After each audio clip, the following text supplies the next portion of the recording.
કેશોદમાં નવલકથા મહારાજના લખેલ ફિલ્મ નિર્માતા વિરુદ્ધ પોલીસમાં ફરિયાદ થઈ છે. સમગ્ર વાત કરવામાં આવે તો નવલકથા મહારાજ અને તેના પરથી ફિલ્માંકન થયેલ મહારાજ ફિલ્મમાં હિન્દુ સંસ્કૃતિ અને વૈષ્ણવ સંપ્રદાયને ઠેસ પહોંચે તેવું કરવામાં આવેલ ફિલ્માંકનનો વૈષ્ણવ સંપ્રદાયમાં રોષ ભભૂકી ઉઠ્યો છે. ત્યારે કેશોદ પોલીસ સ્ટેશનમાં પુષ્ટિ માર્ગીય ભાગવતાચાર્ય ઉત્તમભાઈ સાસવત દ્વારા લેખિતમાં ફરિયાદ આપી હતી. મહારાજ નવલકથાના લેખક સૌરભ શાહ, પુસ્તકનું પ્રકાશન કરનાર RR શેઠ એન્ડ કંપની તેમજ નવલકથા પરથી ફિલ્મ બનાવનાર યશ રાજ ફિલ્મ્સ પ્રાઇવેટ લિમિટેડ અને OTT પ્લેટફોર્મ પર ટેકનિકલ પર અને ફિલ્મના નિર્માતા સિદ્ધાર્થ પ્રેમકૃષ્ણ મલ્હોત્રા વિરુદ્ધ IPC એક્ટની કલમ 153A અને 295A 550(2) 34 હેઠળ ગુનો નોંધી કાયદેસરની કાર્યવાહી કરવા માંગ કરી છે. બોલીવુડ સ્ટાર આમિર ખાનના પુત્ર જુનેદ ખાનને લોન્ચ કરી રિલીઝ થનારી મહારાજા ફિલ્મમાં વૈષ્ણવ સંપ્રદાયને લઈને વિવાદાસ્પદ ટિપ્પણીઓ અને હિન્દુ સંસ્કૃતિની લાગણીઓને ઠેસ પહોંચે તેવું ફિલ્માંકન કરવામાં આવેલ છે.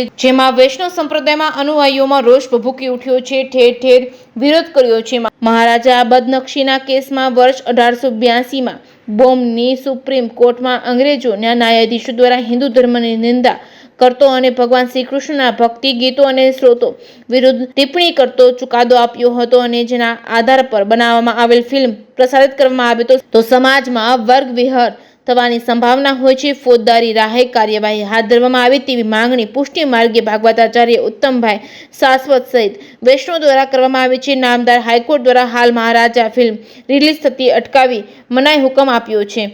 JK ન્યૂઝ ગુજરાતી સાથે રાજુ પંડ્યા, કેશોદ.